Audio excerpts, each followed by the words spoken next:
ഓരോ പ്രശ്നം വരുമ്പോഴും വിചിത്രമായിട്ടുള്ള ഒരു പരിഹാരവും കൊണ്ട് വരുന്നതാണ് നമ്മുടെ കേന്ദ്ര സർക്കാർ എന്ന് പറയുന്നത്. ഇപ്പം നിലവിൽ നടന്നുകൊണ്ടിരിക്കുന്ന സംഭവം നീറ്റ് ചോർച്ച പ്രശ്നമാണ്. ഇപ്പം നീറ്റ് ചോർച്ചയെ തടയാനായിട്ട് ടെലിഗ്രാം ബാൻ ചെയ്തിരിക്കുകയായിരുന്നു. അതായത് ഈ മാസം 30 വരെ ടെലിഗ്രാം യൂസ് ചെയ്യാൻ പാടില്ല എന്ന്. ടെലിഗ്രാം യൂസ് ചെയ്യാതിരുന്ന അല്ലെങ്കിൽ ടെലിഗ്രാം യൂസ് ചെയ്തതാണോ നീറ്റ് ചോർച്ചയ്ക്ക് കാരണമായത്? ഈ എലിയെ കൊല്ലാൻ ഇല്ലം ചുടുക എന്നുള്ളൊരു സംഭവം, ഒരു പഴയ ഒരു ചൊല്ലുണ്ട്. അതാണ് ഇപ്പോൾ കേന്ദ്ര സർക്കാർ അല്ലെങ്കിൽ നമ്മുടെ പ്രധാനമന്ത്രി നരേന്ദ്രമോദിയുടെ നേതൃത്വം കൊടുക്കുന്ന കേന്ദ്ര സർക്കാർ ചെയ്തു വരുന്നത്. ഈ നീറ്റ് പരീക്ഷ നടക്കുന്നത് മെയ് 3-നാണ്. അത് പിന്നെ അതിന് തുടർച്ചയായി ചോദ്യപേപ്പർ ചോർന്നു എന്നറിയുന്നു. അതിന് പിന്നാലെ 1-2 പ്രതികൾ പിടിക്കുന്നു. ഈ നാഷണൽ ടെസ്റ്റിംഗ് ഏജൻസി NTA എന്നുള്ള ഒരു ഏജൻസി മുഖേനയുള്ള ചോദ്യപേപ്പറാണ് ഈ ഒരു ചോർന്നത്. ഇതിന് പിടികൂടിയതാവട്ടെ BJPയിലെ പ്രധാനപ്പെട്ട നേതാക്കളുടെ മക്കളെയും അതുമായിട്ട് ബന്ധപ്പെട്ട ഒരുപാട് പേരെയുമാണ്. പക്ഷേ ഈ പ്രതികളിൽ നിന്ന് മാധ്യമ ശ്രദ്ധയോ അല്ലെങ്കിൽ ജനങ്ങളുടെ ശ്രദ്ധ തിരിക്കാൻ വേണ്ടിയാണ് ഇതുപോലെ ഒരു മണ്ടൻ തീരുമാനം കേന്ദ്ര സർക്കാർ എടുത്തത്. അതായത് ഈ ടെലിഗ്രാം വഴി ചോദ്യപേപ്പർ ചോർത്തുന്നു. ആരാണ് ചോദ്യപേപ്പർ ചോർത്തിയത്? ആ ചോദ്യപേപ്പർ ചോർത്തിയവരെയാണ് പിടിച്ചത്. അത് മാത്രമല്ല, ഈ രണ്ടാമത് പ്രീ ടെസ്റ്റ് നടത്താനുള്ള ക്വസ്റ്റ്യൻ പേപ്പർ തയ്യാറാക്കാൻ അധ്യാപകരെ ലോക്ക്ഡൗൺ പോലെ സജ്ജീകരിച്ച ഒരു ഹോളിലിരുത്തിയാണ് ഇതുപോലെയുള്ള കാര്യങ്ങൾ ചോദ്യപേപ്പറെല്ലാം തയ്യാറാക്കിയത്. അവർക്ക് ഫോണ്, ഇലക്ട്രോണിക് ഡിവൈസ്, അതുപോലെ ലാപ്ടോപ്പ്, അല്ലെങ്കിൽ പുറം ലോകവുമായി ബന്ധപ്പെടാനുള്ള എല്ലാ പഴുതുകളും അടച്ചാണ് ഇതുപോലെ ക്വസ്റ്റ്യൻ പേപ്പർ തയ്യാറാക്കിയത്. അതുമാത്രമല്ല, ക്വസ്റ്റ്യൻ പേപ്പർ കൊണ്ടുവരാൻ വ്യോമസേനയുടെ സഹായത്തോടെ ഹെലികോപ്റ്ററിലൂടെയാണ് ക്വസ്റ്റ്യൻ പേപ്പർ എത്തിക്കുന്നത്. ഈ പഴുതടച്ച രീതിയിലുള്ള എല്ലാ നടപടികളും ചെയ്തു എന്ന് കേന്ദ്ര സർക്കാർ പറയുമ്പോഴും ഇതിലെല്ലാം അവർ കാണാത്ത അല്ലെങ്കിൽ കണ്ടിട്ടും മിണ്ടാതിരിക്കുന്ന കുറച്ച് കാര്യങ്ങളുണ്ട്. കേന്ദ്രമന്ത്രിയുടെ ഒരു പിടിപ്പുകേട്, ധർമ്മേന്ദ്ര പ്രധാൻ എന്ന കേന്ദ്ര വിദ്യാഭ്യാസ മന്ത്രിയുടെ പിടിപ്പുകേടാണ് ഇതിൽ ഏറ്റവും കൂടുതൽ പ്രകടമാകുന്നത്. ഈ ഉത്തരവാദിത്തം അല്ലെങ്കിൽ ഈ ഒരു ചോദ്യപേപ്പർ ചോർന്നതിൻ്റെ ഉത്തരവാദിത്തം സ്വീകരിച്ച് അല്ലെങ്കിൽ അത് ഏറ്റെടുത്ത് രാജിവെച്ച് മാറി നിൽക്കാനുള്ള ഒരു രാഷ്ട്രീയ മര്യാദ പോലും ഇതുപോലുള്ള കേന്ദ്രമന്ത്രിമാർ അല്ലെങ്കിൽ കേന്ദ്ര വിദ്യാഭ്യാസ മന്ത്രി സ്വീകരിക്കുന്നില്ല. ഇപ്പോൾ അതിനെതിരെ ഒരു കൂട്ടം യുവാക്കൾ, അതായത് CJP കോക്രോച്ച് ജനതാ പാർട്ടി സമരവുമായി രംഗത്തെത്തിയിരിക്കുന്നു. 2 ആഴ്ച മുമ്പ് തുടങ്ങിയ ആ ഒരു സമരം ഇതുവരെയായിട്ടും അവസാനിച്ചിട്ടില്ല. ഡൽഹിയിലെ ജന്തർ മന്ദറിൽ ഇവർ സമരത്തിന് വന്നപ്പോൾ അവർക്കെതിരെ ആഹ്വാനവും അല്ലെങ്കിൽ കൊലവിളിയുമായി RSS പ്രവർത്തകർ വന്നിരുന്നു. അവരെ പിടിച്ചു മാറ്റി കുറച്ചു നേരത്തിന് ശേഷം പറഞ്ഞു വിട്ടു.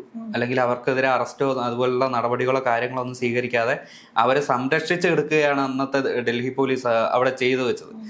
കഴിഞ്ഞ ദിവസം ജയ്പൂരിൽ നടത്തിയിരുന്നു കോക്രോച്ച് ജനതാ പാർട്ടിയുടെ ഒരു പ്രതിഷേധം. അത് നമുക്ക് വിഷ്വല് കാണാം. അതിലെ CJPയുടെ സ്ഥാപകനായ അഭിജിത് ദീപ്കയുടെ മുഖത്തടിക്കുന്ന 2 RSS പ്രവർത്തകരെ, ഇവരെയും സംരക്ഷിച്ച് പറഞ്ഞു വിടുകയായിരുന്നു പോലീസ് ചെയ്തത്. അതായത് ഈ അക്രമികളുടെ കൂടെ, അതായത് വേട്ടക്കാർക്കൊപ്പമാണ് കേന്ദ്ര സർക്കാർ നിൽക്കുന്നതിന്റെ ഏറ്റവും വലിയ ഉദാഹരണമാണ് ഈ കഴിഞ്ഞ ദിവസങ്ങളായി നമ്മൾ കണ്ടുവന്നത്. കേന്ദ്ര സർക്കാർ ഇത് ആദ്യമായിട്ടല്ലല്ലോ. ഇപ്പം നമുക്കറിയാം, മണിപ്പൂരിൽ ഒരു ഇഷ്യൂ വന്നപ്പം അവിടുത്തെ ഇന്റർനെറ്റ് കട്ടാക്കുക, പിന്നെ സ്ത്രീകൾക്ക് എന്തെങ്കിലും പ്രശ്നം വരികയാണെങ്കിൽ സ്ത്രീകൾ പുറത്തോട്ട് ഇറങ്ങാതിരിക്കുക, പിന്നെ അങ്ങനെ അവർക്ക് വിചിത്രം. അതേപോലെ ഇപ്പോൾ പെട്രോളിന്റെ വില കൂടിയപ്പം വണ്ടി ഉപയോഗിക്കുന്നത് നിർത്തുക, വർക്ക് ഫ്രം ഹോം ആക്കുക. അവർക്ക് വേറൊന്നും ചെയ്യാനില്ല, നമ്മളെ എല്ലാവരും ഒതുക്കി നിർത്തുക എന്നുള്ളൊരു ചിന്ത മാത്രം. രാജ്യത്ത് നടക്കുന്ന ഓരോ പ്രശ്നങ്ങൾക്ക് സാങ്കേതികപരമായ ഒരു പരിഹാരങ്ങളോ അല്ലെങ്കിൽ നിർദ്ദേശങ്ങളോ സ്വീകരിക്കാൻ, അല്ലെങ്കിൽ അത് പറയാൻ, അല്ലെങ്കിൽ അതിനെ മറികടക്കാൻ യാതൊരുവിധ കേപ്പബിലിറ്റി ഇല്ലാത്ത ഒരു സർക്കാരാണ് കേന്ദ്ര സർക്കാർ. അപ്പോൾ അതിൻ്റെ ഭാഗമായിട്ടാണ് ഇപ്പോൾ കുറച്ച് നേരം മുമ്പ് പറഞ്ഞ പോലെ വിലക്കയറ്റ് തടയാനായിട്ട് യാത്ര ഒഴിവാക്കുക. പക്ഷേ നമ്മുടെ വിദേശയാത്ര ഒഴിവാക്കുന്നതേ ഇല്ല. അദ്ദേഹത്തിൻ്റെ എക്സ്പെൻസും നമ്മുടെ പോലുള്ള ഓരോ പൗരന്മാരുടെയും ഓരോ നികുതി പണം കൊണ്ടാണ് ആ യാത്ര മുഴുവൻ ചെയ്യുന്നത്. സ്വന്തം കയ്യിൽ നിന്ന് ഏതെങ്കിലും ഒരു മന്ത്രി ഇതുപോലെ യാത്ര നടത്തിയതായിട്ട് കേട്ടിട്ടുണ്ടോ? ഇല്ല. അത് മാത്രമല്ല, ഇപ്പോൾ ഡൽഹിയിലെ ഒരു നിർഭയ കേസ് അറിയാലോ. ആ ഒരു നിർഭയ കേസിൽ ഒരു പ്രധാനപ്പെട്ട ഒരു BJP നേതാവ് ചോദിക്കുകയാണ്, എന്തിനാണ് ഈ ഒരു പെൺകുട്ടി രാത്രി അസമയത്ത് പുറത്തിറങ്ങിയത്? അതായത് കുറ്റാരോപിതനെ അല്ലെങ്കിൽ ഈ ഒരു കുറ്റാരോപിതനെ സംരക്ഷിച്ച് ഈ ഇരയാക്കപ്പെട്ട വ്യക്തികളെ അല്ലെങ്കിൽ ഇരയാക്കപ്പെട്ട ഒരു സമൂഹത്തെ മുഴുവൻ അടച്ചാക്ഷേപിച്ചും അല്ലെങ്കിൽ അവരെ ഒരു ചട്ടക്കൂടിൽ തളച്ചിടാനുമാണ് ഈ കേന്ദ്ര സർക്കാരിൻ്റെ എക്കാലത്തെയും ശ്രമങ്ങൾ നടത്തിയതെന്ന് നമുക്ക് കാണാം. ഇപ്പോൾ മണിപ്പൂരിലെ കലാപം തന്നെ എടുക്കാം. മണിപ്പൂരിൽ ആളി കത്തിയ കലാപം അത് അടിച്ചൊതുക്കാനോ അല്ലെങ്കിൽ അതിന് പരിഹാരം കാണാനോ അല്ലെങ്കിൽ അതിനൊരു നിർദ്ദേശം വെക്കാനോ ഈ രാജ്യത്തെ പ്രധാനമന്ത്രി തയ്യാറായില്ല. കാരണം പുറത്തേക്കുള്ള ആ ഒരു കോണ്ടാക്ട് അല്ലെങ്കിൽ അവരുമായിട്ടുള്ള കമ്മ്യൂണിക്കേഷൻ കട്ട് ചെയ്യാൻ വേണ്ടി ഇന്റർനെറ്റ് അങ്ങ് നിരോധിച്ചു. ഇന്റർനെറ്റ് നിരോധിച്ചാൽ എല്ലാമായി, അവർക്ക് അതിന് മേളിലൊരു നടപടിയുടെ ആവശ്യമില്ല എന്നാണ് ജിയുടെ പ്രധാന കണ്ടെത്തൽ. എല്ലായിടത്തും ഇതുപോലെ ഓരോ സംഘർഷങ്ങൾ നടക്കുന്ന ഇടത്തെല്ലാം ഇന്റർനെറ്റ് കട്ട് ചെയ്ത് നടക്കലാണ് ഇപ്പോഴത്തെ കേന്ദ്ര സർക്കാരിന്റെ പണി. അതിന്റെ മറ്റൊരു പതിപ്പാണ് ഇപ്പോൾ നമ്മുടെ ഈ ടെലിഗ്രാം ആപ്പ് പ്ലേ സ്റ്റോറിൽ നിന്ന് നീക്കം ചെയ്ത് 22-ാം തീയതി, അതായത് എക്സാം നടക്കുന്ന ആ ദിവസം വരെ ടെലിഗ്രാം എന്ന ആപ്ലിക്കേഷൻ ഗൂഗിൾ സ്റ്റോറിൽ നിന്ന് റിമൂവ് ചെയ്തു ആപ്പിളിനോട് നിർദ്ദേശം നൽകിയിട്ടുണ്ട്. അതായത് സാങ്കേതികപരമായിട്ടുള്ള ഒരു സാക്ഷരത അല്ലെങ്കിൽ നമ്മുടെ 21-ാം നൂറ്റാണ്ടിലും ഈ ഒരു 16-ാം നൂറ്റാണ്ടിൽ നിന്ന് വണ്ട് കിട്ടാത്ത കുറച്ച് കോമാളികൾ ആയിട്ടുള്ള ഒരു കൂട്ടം ആൾക്കാരുടെ കയ്യിലായിപ്പോയി നമ്മുടെ രാജ്യത്തിൻ്റെ ഭരണം. അതിൻ്റേതായിട്ടുള്ള കുറവുകളെല്ലാം ഇന്ന് രാജ്യം അനുഭവിക്കുന്നുണ്ട്. ഇപ്പം നമ്മുടെ മോദിജി വന്നതിന് ശേഷം പറഞ്ഞിട്ടുണ്ട് ഡിജിറ്റൽ ഇന്ത്യ നമ്മുടെ ഡിജിറ്റലാക്കി മാറ്റിയിരിക്കുക എന്നുള്ളത്. പക്ഷെ എന്തെങ്കിലും പ്രശ്നം വരികയാണെങ്കിൽ ആദ്യം എടുത്ത് കളയുന്നത് ഡിജിറ്റൽ, ഒന്നീ ഇന്റർനെറ്റ്, ഇപ്പം ടെലിഗ്രാം, അങ്ങനെയുള്ള കാരണങ്ങളാണ്. അല്ലാണ്ട് ഇപ്പം എനിക്ക് തോന്നുന്നു നമ്മുടെ രാജ്യം തോന്നുന്നു ഇതുപോലെ ചെയ്യുന്നത്. എന്തെങ്കിലും പ്രശ്നം വരുമ്പോൾ ഇന്റർനെറ്റിനെ പഴിക്കുക അല്ലെങ്കിൽ അങ്ങനെയുള്ള കാര്യങ്ങൾ ചെയ്യുന്നത്. പണ്ടൊരു ഭരണാധികാരി ഉണ്ടായിരുന്നു, തുഗ്ലക്കിന്റെ ഒരു പേപ്പർ കറൻസി, അതുപോലെ ഒരു പരിഷ്കാരം അറിയാലോ. അതുപോലെയുള്ള ഒരു പരിഷ്കാരങ്ങളാണ് ഇപ്പോൾ പ്രധാനമന്ത്രി നരേന്ദ്രമോദിയുടെ കീഴിൽ ഇപ്പോൾ ഈ രാജ്യത്ത് മുഴുവൻ നടന്നുകൊണ്ടിരിക്കുന്നത്. അതുപോലെ മറ്റൊരു മണ്ടൻ തീരുമാനമായിരുന്നു ഒരു നവംബറിൽ 500-ന്റെ 1000-ന്റെ നോട്ട് അങ്ങ് നിരോധിച്ചു.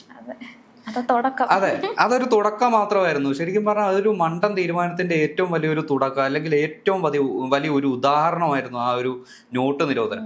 കള്ളപ്പണം ഇല്ലാതാക്കും അല്ലെങ്കിൽ സമ്പന്നരുടെ കയ്യിൽ കുമിഞ്ഞുകൂടിയ കാശ് മുഴുവൻ ബാങ്കിലേക്ക് എത്തിക്കും, പാവപ്പെട്ടവർക്കെല്ലാം ഈ ഒരു തുക അല്ലെങ്കിൽ പിടിച്ചെടുക്കുന്ന കള്ളപ്പണം മുഴുവൻ ഉപകാരപ്പെടുത്തും എന്നൊക്കെ വീമ്പ് പറഞ്ഞ അത് കുറച്ച് നാളുകൾക്ക് ശേഷം അല്ലെങ്കിൽ മാസങ്ങൾക്ക് ശേഷം ആ ഉണ്ടാക്കിയ 2000-ന്റെ 500-ന്റെ പുതിയ നോട്ടുകൾ തിരിച്ച് റിട്ടേൺ അടിക്കുകയാണ്.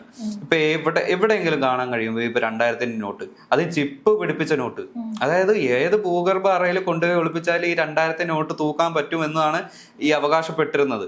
ഈ 2000-ന്റെ നോട്ട് ഗത്യന്തരമില്ലാതെ പിൻവലിക്കപ്പെടുകയായിരുന്നു. ആ സമയത്ത് ഈ ഒരു കള്ളപ്പണം തടയാൻ പറ്റി എന്ന് കേന്ദ്ര സർക്കാർ പറയുന്നു. അത് ശരിക്കും ഉള്ളതാണോ? ഇല്ല. ആ കള്ളപ്പണത്തിന് യാതൊരുവിധ കുറവും വന്നിട്ടില്ല. അതിന്റെ 10 മടങ്ങ് ഇരട്ടിയിൽ അതേ രീതിയിൽ, അതായത് RBI അടിക്കുന്ന അതേ പതിപ്പിൽ കള്ളപ്പണം നമ്മുടെ രാജ്യത്ത് തന്നെ കുമിഞ്ഞുകൂടിയിട്ടുണ്ട്. അതിന്റെ പല ഉദാഹരണങ്ങളും രാജ്യത്തിന്റെ പല ഭാഗങ്ങളിലും നമ്മൾ പല വാർത്തകളിലും കണ്ടിട്ടുമുണ്ട്. ഇപ്പോൾ ഉള്ളിയുടെ വില കൂടിയപ്പം ഞാൻ ഉള്ളി ഉപയോഗിക്കാറില്ല എന്ന് പറഞ്ഞൊരു കേന്ദ്രമന്ത്രിയാണ് നമുക്കുള്ളത്. അത്രയ്ക്ക് വൃത്തിയായിട്ടൊരു അല്ലെങ്കിൽ ഒരു മോശമായ ഭരണ അധികാരികളാണ് നമുക്ക് മുകളിലുള്ളത്. അല്ല, കേന്ദ്രമന്ത്രിമാർ അവരുടെ ഒരു മണ്ടത്തരം കൊണ്ട് ചെയ്തു കൂട്ടുന്നതെല്ലാം അത് ഒരു പരിധിവരെ എന്താ പറയാ അംഗീകരിക്കില്ല എങ്കിലും അവരങ്ങനെ ചെയ്യൂ എന്ന് നമുക്കറിയാം. പക്ഷെ കേരളത്തിലെ അവർക്ക് സപ്പോർട്ടായിട്ട് വരുന്ന കുറച്ച് രാജ്യസ്നേഹികളുണ്ട്. രാജ്യസ്നേഹികളെന്ന് തന്നെ വേണം അവരെ പറയാൻ. കാരണം എന്ത് ചെയ്താലും അത് ഈ നാടിന് വേണ്ടിയായിരിക്കും അല്ലെങ്കിൽ നാടിന് മുതൽക്കൂട്ടാണ് എന്ന് ആഹ്വാനമായിട്ട് പുറത്തിറങ്ങുന്ന കുറച്ച് രാജ്യസ്നേഹികൾ.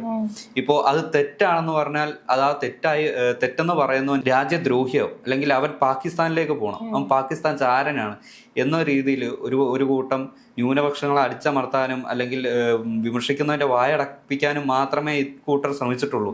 അല്ലാതെ ഒരു ഇന്ത്യയിലെ പൗരന്റെ അവകാശത്തെയോ അല്ലെങ്കിൽ മൗലിക അവകാശത്തെയോ അല്ലെങ്കിൽ അതിനെ ബഹുമാനിക്കാനോ അല്ലെങ്കിൽ അതിനെ അംഗീകരിക്കാനോ ഇക്കൂട്ടർ തയ്യാറായിട്ടില്ല. ഇപ്പം നീറ്റ് പരീക്ഷയുടെ ടെലിഗ്രാം ബാൻ ചെയ്തപ്പോൾ ടെലിഗ്രാമിന്റെ ഓണർ കളിയാക്കിക്കൊണ്ട് വന്നു, കേന്ദ്രത്തെ കളിയാക്കുന്നുണ്ട്.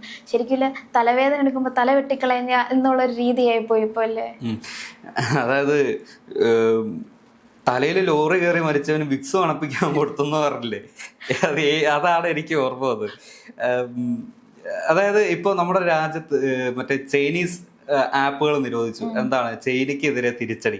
അതായത് ചൈനീസ് ഉപകരണങ്ങളെല്ലാം നമ്മൾ നിരോധിച്ചാൽ നമ്മള് നാട് ചൈനയേക്കാൾ അല്ലെങ്കിൽ ചൈനയ്ക്കെതിരെ വലിയ പ്രതിരോധം തീർക്കും.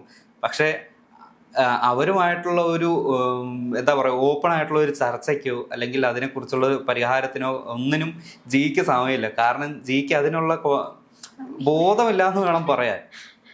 ഇപ്പോൾ ഞാൻ ഈ പറയുന്ന എന്നെയും ചിലപ്പോൾ രാജ്യദ്രോഹിയാക്കാം, എന്നോട് പാകിസ്ഥാനിൽ പോകാനും പറയാം.